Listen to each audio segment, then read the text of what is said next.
ನಮಸ್ತೆ. ನಾನು ಮೊನ್ನೆ ತೋರಿಸಿದ್ನಲ್ವ ರಸಬರ್ಗುಲ ಇದು ಗೊಬ್ಬರ ಕೊಡ್ಬೇಕಾದ್ರೆ ದಾಳಿಂಬೆ ಗಿಡ ರೂಟ್ ಬೌಂಡ್ ಆಗಿರ್ಬೋದು ರೀಪಾಟ್ ಮಾಡಬೇಕು ಅಂತ ಹೇಳಿದ್ನಲ್ಲ, ಅದನ್ನು ಇವತ್ತು ರೀಪಾಟ್ ಮಾಡ್ತಿದ್ದೀವಿ. ಎದುಗೆ 2 ಗಿಡನೂ 2 ಪಾಟ 2 ಕವರಲ್ಲೂ ಕಿಚನ್ ವೇಸ್ಟ್ ಇದೆ, ಸ್ವಲ್ಪ ಕಡಲೆಕಾಯಿ ಸಿಪ್ಪೆನೂ ಇದೆ. ಕಡಲೆಕಾಯಿ ಸಿಪ್ಪೆ ಹಾಕೋದ್ರಿಂದನೂ ಗಿಡಗಳು ಚೆನ್ನಾಗಿ ಬರುತ್ತೆ. ನೀವು ಒಣಗಿಸ್ಬಿಟ್ಟು ಪೌಡ್ರು ಕೂಡ ಮಾಡಿ ಹಾಕ್ಕೋಬೋದು. ನಾನಿವಾಗ ಕೆಳಗಡೆ ದೊಡ್ಡ ಪಾಟೆ ಅಲ್ವಾ, ಕೆಳಗಡೆ ಹಾಕಿದ್ರೆ ಸರಿ ಹೋಗುತ್ತೆ. ಒಂದೊಂದು ಪಾಟ್ಗೆ ಒಂದೊಂದು ಬ್ಯಾಗ್ ಹೊಂದ್ಕೊಂಡು ನಾವು ತಂದಿಟ್ಕೊಂಡಿದ್ದೀವಿ. ಅದ್ರ ಜೊತೆಗೆ ಗಾರ್ಡನ್ ವೇಸ್ಟನ್ನು ಹಾಕ್ತೀನಿ. ನೋಡಿ, ಇದು ಕಸಿ ಗಿಡ, 2 ರೆಂಬೆ ಇದೆ. 2 ರೆಂಬೆ ಕಸಿ ಗಿಡ ಏನಂದರೆ ಇದು ತುಂಬ ಚಿಕ್ಕ ಗಿಡ. ನಮ್ಮ ಅಣ್ಣವರು ತೋಟಕ್ಕೆ ತರೋವಾಗ ತಂದಿದ್ರು. ಅದು ಒಂದು ಸರಿ ಬಿದ್ದು ಮುರಿದೋಗಿ ಮತ್ತೆ ಬರ್ಬೇಕಾದ್ರೆ ಚೆನ್ನಾಗಿ ಚಿಗುರ್ಬೇಕಾದ್ರೆ 2 ರೆಂಬೆ ಬಂತು, ಹಣ್ಣು ಬಿಡುತ್ತೆ. ಅದರಿಂದ ಅದಕ್ಕೆ ನಿಮಗೆ ಕಸಿ ಗಿಡ ಗೊತ್ತಾಗಲ್ಲ. ಇದನ್ನು ನಾನು ಇವಾಗ ಆರ್ಡ್ ಪ್ರೂನಿಂಗ್ ಮಾಡ್ತೀನಿ. ದಾಳಿಂಬೆ ಗಿಡ ತೋಟಗಳಿಗೂ ಅಷ್ಟೇ, ಒಂದು ಸರಿ ಹಣ್ಣೆಲ್ಲ ಬಿಟ್ಟಾದಮೇಲೆ ಪ್ರೂನ್ ಮಾಡಿಬಿಟ್ಟು ಎಲೆ ಎಲ್ಲ ತೆಗೆದು ಬಿಡ್ತಾರಂತೆ. ಹಣ್ಣಿನ ಟೈಮ್ ಬಂದ ತಕ್ಷಣ, ಸೀಸನ್ ಬಂದ ತಕ್ಷಣ ಮತ್ತು ಹೊಸ ಚಿಗುರು ಜೊತೆಗೆ ಹೂವು ಮೊಗ್ಗು ಆಮೇಲೆ ಕಾಯಿ ಎಲ್ಲ ಬರುತ್ತೆ. ಇದರಲ್ಲಿ ನಾನು ಮೊನ್ನೆ ಎಲ್ಲ ಮಣ್ಣು ಲೂಸ್ ಮಾಡಿದ್ರು ಕೂಡ ಹೂವು ಆಗೋದು ಉದುರೋಗೋದು. ಆವಾಗ ನಾನು ಯೂಟ್ಯೂಬಲ್ಲಿ ಇದು ಫಸ್ಟ್ ಹಣ್ಣು ಬಿಟ್ಟಿತ್ತಲ್ವ, ಜಾಸ್ತಿ ಒಂದು 8-10 ಹಣ್ಣು ಬಿಟ್ಟಿತ್ತು ಒಂದೇ ಗಿಡದಲ್ಲಿ. ಆವಾಗ ನೋಡಿದೆ ನಾನು ಎಷ್ಟು ದಿನಕ್ಕೆ ಬಿಟ್ಟಿತ್ತು ಅದು ಅಂತ. ಸುಮಾರು 4 ವರ್ಷ ಆಗಿದೆ ರೀಪಾಟ್ ಮಾಡಿದ್ದು. ಅದರಿಂದ ಇವಾಗ ಅದು ಬೇರು ಜಾಸ್ತಿ ಆಗಿ ನಾವು ಸಾಲ್ತಾ ಇಲ್ಲ. ಯಾವಾಗ ಬೇರು ಜಾಸ್ತಿ ಆಗುತ್ತೋ ಹಣ್ಣಿನ ಗಿಡ ಆಗಲಿ ಹೂವಿನ ಗಿಡ ಆಗಲಿ ನಮಗೆ ಹೂವನೂ ಬಿಡೋಲ್ಲ, ಹಣ್ಣೂ ಬಿಡೋಲ್ಲ. ಹೂವಿನ ಗಿಡ ಹೂವು ಬಿಡೋಲ್ಲ, ಹಣ್ಣಿನ ಗಿಡದಲ್ಲಿ ಹಣ್ಣು ಬಿಡೋಲ್ಲ. ಅವ ನೋಡ್ಕೊಂಡು, ಅದು ಅಲ್ಲದೆ ನೀವು ಸ್ವಲ್ಪ ಮಣ್ಣಾಗಿದಾಗ ಮೇಲೆಲ್ಲ ಬೇರು ಕಂಡಾಗ ಅವನ್ನ ರೀಪಾಟಿಗೆ ಇದೆ, ರೆಡಿ ಇದೆ ಅದು ಅಂತ ಅನ್ಕೋಬೇಕು. ನೋಡಿ, ನಾನು ಆರ್ಡ್ ಪ್ರೂನಿಂಗ್ ಮಾಡಿದ್ದೀನಿ ಇವಾಗ. ಸೈಡ್ ಬ್ರಾಂಚಸ್ ಚಿಕ್ಕ ಚಿಕ್ಕವು ಎಲ್ಲ ತೆಗೆದು ಮೈನ್ ಬ್ರಾಂಚಸ್ಗಳು ಮಾತ್ರ ದಪ್ಪನೂ ಬಿಟ್ಟಿದ್ದೀನಿ. ಈ ಥರನೇ ತೋಟಗಳು ಮಾಡೋದು. ಯಾಕೆಂದರೆ ನಮ್ಮ ಅಣ್ಣವರು ತೋಟದೆಲ್ಲ ನೋಡಿದ್ದೆ. ಅದರಿಂದ ಈ ಥರ ಮಾಡಿಬಿಟ್ಟು ಮೇಲ್ಗಡೆ ಹೈಟ್ ಇದ್ದರೆ ಅದನ್ನು ಬೇಕಾದ್ರೆ ಒಂಚೂರು ಪ್ರೂನ್ ಮಾಡ್ಕೋಬೇಕು. ನಾನು ಇಲ್ಲೂ ಅದನ್ನು ಮಾಡಿದ್ದೀವಿ. ತುಂಬ ಹೈಟ್ ಬೆಳೆದಿದ್ವು, ಅದನ್ನು ಪ್ರೂನ್ ಮಾಡಿದ್ದೀವಿ. ಮಾಡಿಬಿಟ್ಟು ಈ ಸ್ವಲ್ಪ ಮುಳ್ಳು ಇರುತ್ತೆ, ನೋಡಿಕೊಂಡು ನಿಧಾನವಾಗಿ ಮಾಡಬೇಕು. ಇದರಲ್ಲಿ ತೆಗೆದಿರೋ ಸಿಪ್ಪೆ ಕೂಡ ಬೆಸ್ಟ್ ಅಟ್ಯಾಕ್ ಏನು ಆಗಿಲ್ಲ. ಅದಕ್ಕೆ ಆ ಪಾಟ್ಗಳಿಗೆ ನಾವು ಕೆಳಗಡೆ ಹಾಕಿ ರಿಪಾಟ್ ಮಾಡ್ಕೊತೀವಿ. ಇವಾಗ ಪ್ರೂನಿಂಗ್ ಎಲ್ಲ ಆದಮೇಲೆ ಮೇಲ್ಗಡೆ ಮಣ್ಣಲ್ಲಿರೋ ಕಸನೂ ತೆಗೆದ್ಬಿಟ್ಟು ಇವಾಗ ನಾವು ಅದನ್ನು ಪಾಟಿಂದ ಗಿಡ ತೆಗಿತೀವಿ. ರೂಟ್ ಜಾಸ್ತಿ ಆಗೋದ್ರಿಂದ ಗಿಡಗಳು ತೆಗಿಯೋಕ್ಕೆ ಕಷ್ಟ ಅನಿಸಲ್ಲ. ಇದು ಪಾಟಲ್ಲಿ ಬೇರೆ ಬಾಟ್ಲುಗಳು ಅದರಲ್ಲೇ ತುಂಬ ಕಷ್ಟ. ಅದಕ್ಕೆ ಈ ಪಾಟ್ಗಳಿಗೆ ಇಟ್ಕೊಳ್ಳಿ. ಹಣ್ಣಿನ ಗಿಡ ಮಾತ್ರ ಈ ಥರ ದೊಡ್ಡ ಪಾಟಲ್ಲಿ ಇಡೋದ್ರಿಂದ ರೀಪಾಟ್ ಈಸಿ ಆಗುತ್ತೆ. ನೋಡಿ, ಸ್ವಲ್ಪ ಪಾಟೆಲ್ಲ ಸುತ್ತ ಸ್ವಲ್ಪ ಟ್ಯಾಪ್ ಮಾಡಿ ಆಮೇಲೆ ಹಿಂಗೆ ತೆಗೆದ್ರೆ ಬಂದ್ಬಿಡುತ್ತೆ ಈಸಿಯಾಗಿ. ನೋಡಿ, ಈ ಥರ ಬಂದ್ಬಿಡುತ್ತೆ. ಆದರೆ ಇದು ಮಣ್ಣಲ್ಲಿ 4 ವರ್ಷ ಆಗಿದೆಯಲ್ವ, ಅದರಿಂದ ಅದರಲ್ಲಿ ಏನೂ ಸಾರ ಇಲ್ಲ. ತೋರಿಸ್ತೀನಿ ನಿಮಗೆ. ಮಣ್ಣು ಕೆಳಗಡೆ ಎಲ್ಲ ಇರುವೆ ಗೂಡುಗಳು ಬೇರೆ ಕೆಳಗಡೆಯಿಂದ ಹೇಳಿದ್ದೀನಲ್ವ, ಬೇಸಿಗೆ ಬಂದರೆ ಇರುವೆಗಳು ಸೇರುತ್ತೆ ಅಂತ. ಆ ಇರುವೆ ಗೂಡು ಮೊಟ್ಟೆ ಎಲ್ಲ ಇದೆ. ಅವನ್ನು ನಾವು ಅದೇ ಥರ ಬಿಟ್ಟರೆ ಇನ್ನೂ ಜಾಸ್ತಿ ಆಗ್ಬಿಟ್ಟು ಆ ಮಣ್ಣೆಲ್ಲ ಎಳೆದಾಕ್ಬಿಟ್ಟು ಗಿಡಗಳಿಗೆ ತೊಂದರೆ ಆಗೋ ಚಾನ್ಸು ಇರುತ್ತೆ. ಅದರಿಂದ ನಾನು ಇವಾಗ ಮಣ್ಣು ಪೂರ್ತಿ ತೆಗಿತೀನಿ. ಆಮೇಲೆ ಬೇರೂ ಸ್ವಲ್ಪ ಹಾಳಾಗೆ ಪ್ರೂನ್ ಮಾಡ್ತೀನಿ. ನೋಡಿ, ಕೆಳಗಡೆ ಮಣ್ಣು ಅಲ್ಲೇವರೆಗೂ ನೀರೇ ಹೋಗಿಲ್ಲ. ನೆನ್ನೆ ನೀರು ಹಾಕಿದ್ದೀವಿ, ನೀರು ಹಾಕಿದ್ದೀವಿ. ಬೇರೆ ಗಿಡಗಳಾಗೆಲ್ಲ ಒದ್ದೆ ಅಂಶ ಇದೆ.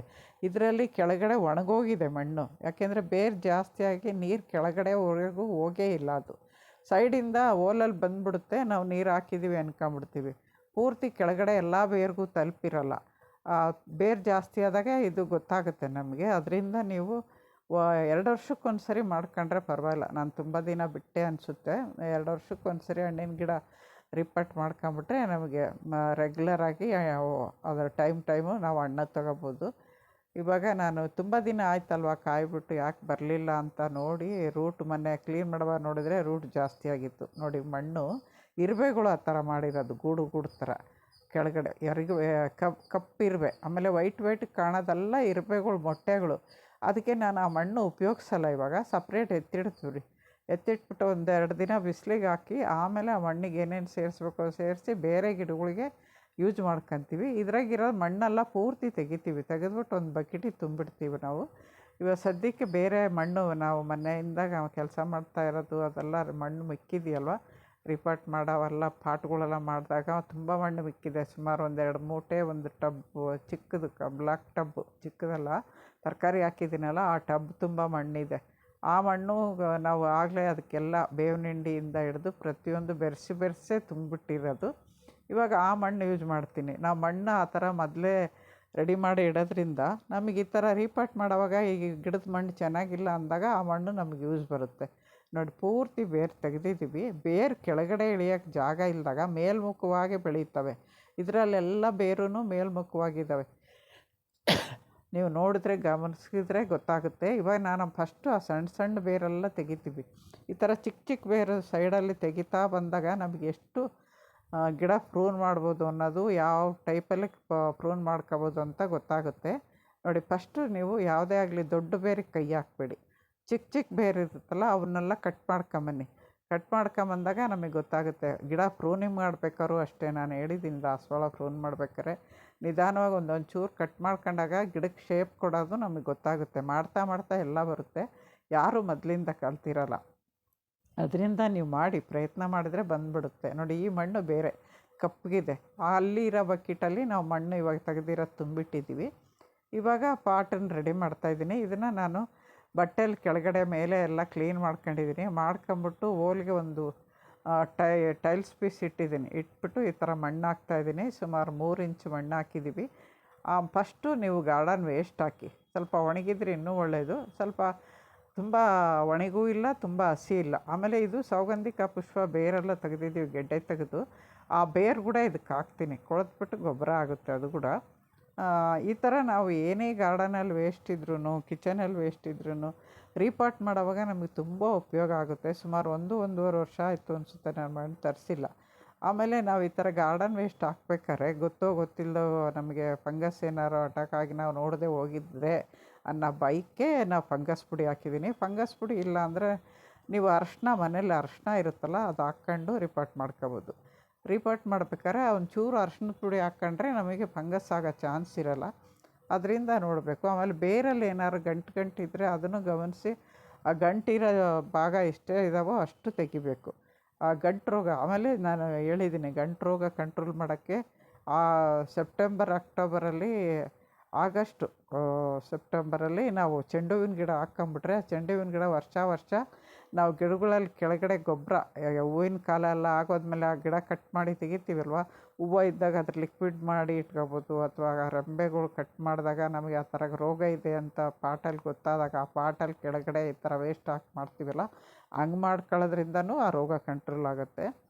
ಇವಾಗ ನಾವು ಸುಮಾರು ಮಣ್ಣು ವೇಸ್ಟು ಎಲ್ಲ ಹಾಕಾದ್ಮೇಲೆ ಕಿಚನ್ ವೇಸ್ಟ್ ಹಾಕ್ತಾಯಿದ್ದೀವಿ. ನೋಡಿ ಇದರಲ್ಲಿ ಎಲ್ಲ ಇದೆ. ಬಾಳೆಹಣ್ಣು ಚಿಪ್ಪೆ, ಕಾಫಿ ಪುಡಿ, ಆಲೂಗೆಡ್ಡೆ ಸಿಪ್ಪೆ, ಕೊತ್ತಂಬರಿ ಎಲ್ಲ. ಕರಿಬೇವಿಂದು ಕೂಡ ನಾನು ಕಡ್ಡಿಗಳು ಸಪ್ರೇಟ್ ಮಾಡಿ ಚಿಕ್ಕದಾಗಿ ಮಾಡೇ ಹಾಕ್ತೀನಿ.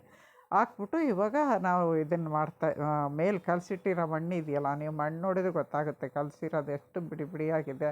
ಆಮೇಲೆ ಕಲರ್, ಅದರಲ್ಲಿ ಗೊಬ್ಬರ, ಆಮೇಲೆ ಬೇವಿನ ಹಿಂಡಿ, ಬೂದಿ, ಆಮೇಲೆ ಕೆಳಗಡೆ ಫಂಗಸೈಡ್ ಹಾಕಿದ್ದೀನಿ ನಾನು. ಈ ಮಣ್ಣಿಗೆ ಇಷ್ಟೊಂದು ಹಾಕಿದ್ದೀವಿ. ಹಾಕ್ಬಿಟ್ಟು ಲಾಸ್ಟಲ್ಲಿ ನಾವು ಮಾಮೂಲಿ ನಾವು ಹೇಳ್ತೀವಲ್ಲ ಹಣ್ಣು ರೀಪಾಟೆಲ್ಲ ಆದಮೇಲೆ ಎಪ್ಸಮ್ ಸಾಲ್ಟು ಇಷ್ಟು ಹಾಕಿದ್ರೆ ಸಾಕಾಗುತ್ತೆ.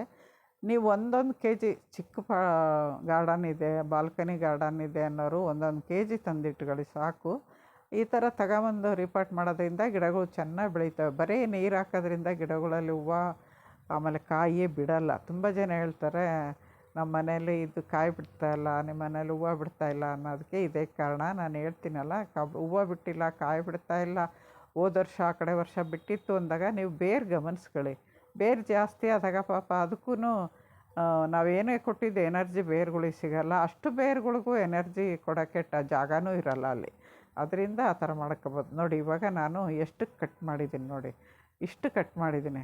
ತುಂಬ ಹಾರ್ಡೇ ಅನ್ಕೋಬೋದು. ನೀವು ಹೊಸಬ್ರಾದರೆ ಇಷ್ಟೊಂದು ಕಟ್ ಮಾಡೋಕ್ಕೆ ಹೋಗಬೇಡಿ, ಸುಮಾರಾಗಿ ಕಟ್ ಮಾಡಿ ಇಟ್ಕೊಳ್ಳಿ. ಬರೋ ವರ್ಷ ಇನ್ನೊಂದು ಸರಿ ಮಾಡ್ಕೋಬೇಕು. ನಾನು ಇನ್ನೊಂದು 2 ವರ್ಷ ರಿಪೀಟ್ ಮಾಡೋದು ಬೇಡ ಅಂಥೇಳಿ ಅಷ್ಟು ಮಾಡಿದ್ದೀನಿ. ಇದರ ಅಪ್ಡೇಟ್ ಕೂಡ ಕೊಡ್ತೀನಿ ನಾನು ಚಿಗುರಾದ್ಮೇಲೆ. ಇಷ್ಟು ಬೇರು ಕಟ್ ಮಾಡಿದ್ಮೇಲೆ ಚಿಗುರುತ್ತಾ ಅಂತ ಅನುಮಾನವೂ ಇರುತ್ತೆ ತುಂಬ ಜನಕ್ಕೆ. ಅದಾದಮೇಲೆ ನಾನು ಯಾವುದೇ ರೀಪಾಟ್ ಮಾಡಿದ್ರು ಅಥವಾ ಕಟಿಂಗ್ ಇಟ್ರು ಅದನ್ನು ನಿಮ್ಮ ಜೊತೆ ಅಪ್ಡೇಟ್ ಕೊಟ್ಟೇ ಕೊಡ್ತೀನಿ. ಇವತ್ತಿನವರೆಗೂ ಅದು ರೀಪಾಟ್ ಮಾಡಿರೋ ಕಟಿಂಗ್ ಇಟ್ಟಿರೋ ಒಂದು ಸರಿ ನೋಡಿಸ್ಬಿಟ್ಟು ಸುಮ್ಮನಾಗಿಲ್ಲ. ಅದಕ್ಕೆ ಇವಾಗ ಮಾಡ್ತಾಯಿದ್ದೀನಿ ನೋಡಿ. ಇದು ಕೂಡ ದೊಡ್ಡ ಗಿಡನೇ ಅಲ್ವಾ, ಅದರಿಂದ ಮಧ್ಯಕ್ಕೆ ಕರೆಕ್ಟಾಗಿ ಗಿಡ ಇಟ್ಕೋಬೇಕು. ಮಧ್ಯಕ್ಕೆ ಇಟ್ಕೊಂಬಿಟ್ಟು ಕರೆಕ್ಟಾಗಿ ಮಣ್ಣು ಹಾಕಿ ಚೆನ್ನಾಗಿ ಟೈಟ್ ಮಾಡಬೇಕು. ಹೇಳಿದ್ದೀನಲ್ವ, ಬೇರುಗಳು ಕೆಳಗಡೆ ಏರು ನಮಗೆ ಇದ್ಬಾರ್ದು. ನೀರು ಹಾಕೋದ್ರಿಂದ ಆ ಏರು ಬಬಲ್ಸೂ ಈಚೆ ಬರುತ್ತೆ. ಅದಕ್ಕೆ ನಾವು ರೀಪಾಟ್ ಮಾಡಿದ ದಿನ ಬೋಲಿಂದ ಈಚೆ ಬರಬೇಕು. ಎಷ್ಟು ಒದ್ದೆ ಐತೆ ಅಂದ್ರೂ ಓಲಿಂದ ನೀರು ಈಚೆ ಬರಬೇಕು, ಅಲ್ಲಿವರೆಗೂ ಹಾಕಬೇಕು. ನಾವು ಹಾಕಿರೋ ಗೊಬ್ಬರ ಅದು ವೇಸ್ಟ್ ಆಗುತ್ತೆ ಅಂತ ಯೋಚನೆ ಮಾಡಬೇಡಿ. ಮೊದಲ ದಿನ ಮಾತ್ರ ನೀವು ಆ ಥರ ನೀರು ಹಾಕಬೇಕು. ಹಾಕ್ಬಿಟ್ಟು ಒಂದು 2-3 ದಿನ ಗಿಡ ನೆರಳಲ್ಲಿ ಇಟ್ಕೊಳ್ಳಿ. ಅದಾದಮೇಲೆ ಎಲ್ಲೆಲ್ಲಿ ಇಡಬೇಕೋ ಅಲ್ಲಲ್ಲಿ ಇಟ್ಕೊಂಡ್ರೆ ಸಾಕಾಗುತ್ತೆ. ಯಾಕೆಂದರೆ ಇನ್ನೂ ತುಂಬ ಬಿಸಿಲು ಆಗಿಲ್ಲ, ಬರೋ ತಿಂಗಳಿಂದ ತುಂಬ ಜಾಸ್ತಿ ಬಿಸಿಲಾಗುತ್ತೆ. ಅಷ್ಟರೊಳಗೆ ನಾವು ರೀಪಾಟ್ ಮಾಡ್ಕೊಂಬಿಟ್ರೆ ಆಮೇಲೆ ಬೆಳಗ್ಗೆ ನೀರು, ಸಾಯಂಕಾಲ ಸ್ಪ್ರೇ ಅಥವಾ 2 ಹೊತ್ತು ನೀರು ಹಾಕಿದ್ದು ಮಾಡ್ಬೋದು. ಇದು ನೋಡಿ ಬೀಜದಿಂದ ಬಂದಿರೋದು. ಎಷ್ಟೊಂದು ಬ್ರಾಂಚಸ್ ಬಂದಿದೆ ಕೆಳಗಡೆ ಎಲ್ಲ. ಅವು ಬೇರಿಂದ ಒಂದೊಂದು ಸಸಿ ಥರ ಬಂದಿರುತ್ತೆ. ಎಲ್ಲನೂ ಅಲ್ಲೇ ಬೆಳೆಯೋಕ್ಕೆ ಬಿಟ್ರಿಗಿನ ಪಾಟ್ ಸಾಲಲ್ಲ. ಅದರಿಂದ ನಾನು 2 ಮೇಯ್ನ್ ರೆಂಬೆ 2 ದಪ್ಪ ಇರೋ ಮಾತ್ರ ಬಿಟ್ಕೊಂಡು ಮಿಕ್ಕಿದ್ದು ರಿಪಾಟ್ ಮಾಡ್ತೀನಿ. ನೋಡಿ ಅವತ್ತು ಎಷ್ಟು ಗಿಡ ಪಾಟ್ಗಳು ರೆಡಿ ಮಾಡಿದ್ದೀನಿ ಅಂದರೆ ಸಂಪಿಗೆ ಗಿಡ, ದಾಳಿಂಬೆ ಗಿಡ, ಆಮೇಲೆ ಇವು ಸೌಗಂಧಿಕ ಪುಷ್ಪ ಪಾಟ್ಗಳೂ ರಿಪಾಟ್ ಮಾಡ್ಕೊಂಡಿವಿ. ಇನ್ನೂ ಗೆಡ್ಡೆ ಇಟ್ಟಿಲ್ಲ. ಅದಾದಮೇಲೆ ಸಿಮೆಂಟ್ ಪಾಟ್ ಇತ್ತಲ್ವ, ಇನ್ನೂ ಒಂದು ನಲ್ಲಿ ಹತ್ರ ಇಟ್ಟಿದ್ದೆ, ಅದರಲ್ಲಿ ದಾಸವಾಳ ಒಡ್ಗೋಗಿತ್ತು ಅಂತ ಇದರೆಲ್ಲ ಆಲೂಗೆಡ್ಡೆ ಹಾಕಿದ್ದೆ. ಅದು ಈ ಥರ ಖಾಲಿ ಇರೋ ಪಾಟ್ಗಳೆಲ್ಲ ಮಣ್ಣು ಜಾಸ್ತಿ ಇದ್ದಾಗೆಲ್ಲ ನಾವು ವೇಸ್ಟ್ ಹಾಕಿ ರಿಪಾಟ್ ಮಾಡಿಬಿಡ್ತೀವಿ. ದಾಳಿಂಬೆ ಗಿಡದಲ್ಲಿ ಮತ್ತೆ 6:30-7 ಗಂಟೆಗೆ ಇದನ್ನು ನಾವಿಲ್ಲಿ ಇಟ್ಟಿದ್ದೀವಿ ನೋಡಿ. ಪೂರ್ತಿ ಚಿಗುರಿದ ಮೇಲೆ ತೋರಿಸ್ತೀನಿ. ಇದು ಹೈಟ್ ಬೆಳೆದಿತ್ತು. 2 ಗಿಡನೂ ಪಕ್ಕನೇ ಇದ್ದಾವೆ. 2 ಪಾಟ್ ಸೈಜು ಒಂದೇ ಸೈಜು. ಪಕ್ಕದ ಮಾವಿನ ಗಿಡದ ಪಕ್ಕ 2 ದಾಳಿಂಬೆ ಗಿಡ. ಇದೆಲ್ಲ ನಾನು ಗೊಬ್ಬರ ಕೊಟ್ಟಿದ್ದು ನೆನ್ನೆ ವಿಡಿಯೋದಲ್ಲಿ ತೋರಿಸಿದ್ದೀನಿ. ಮೊನ್ನೆ ವಿಡಿಯೋದಲ್ಲಿ ಸಂಪಿಗೆ ಗಿಡಕ್ಕಿಂತ ಮುಂಚೆ ಹಾಕಿರೋ ವಿಡಿಯೋದಲ್ಲಿ ತೋರಿಸಿದ್ದೀನಿ. ಅದಾದಮೇಲೆ ಇವತ್ತು ಮುಂದಿನ ದಿನ ಬಂದುಬಿಟ್ಟು ನಾನು ಬೆಳಗ್ಗೆ ಇದು ತೋರಿಸ್ತಾ ಇರೋದು ನಮಗೆ ಸಾಯಂಕಾಲ ಆಗೋಗಿತ್ತಲ್ವ, ಅದರಿಂದ ಬೆಳಗ್ಗೆ ತೋರಿಸ್ಬಿಟ್ಟು ನಾನು ಆ ಕಡೆಗೆ ಗೊಬ್ಬರ ಕೊಡೋಕ್ಕೆ ರೆಡಿ ಇಟ್ಕೊಂಡಿದ್ದೀನಿ. ಆಮೇಲೆ ಇವಕ್ಕೂ ಒಂಚೂರು ಮಣ್ಣೆಲ್ಲ ಮೆತ್ಕೊಂಡಿತ್ತಲ್ಲ, ಎಲ್ಲ ಮಣ್ಣೆಲ್ಲ ಕ್ಲೀನ್ ಮಾಡಿ ನೀರಾಗಿ ತೊಳೆದಿಲ್ಲ. ನಮಸ್ತೆ.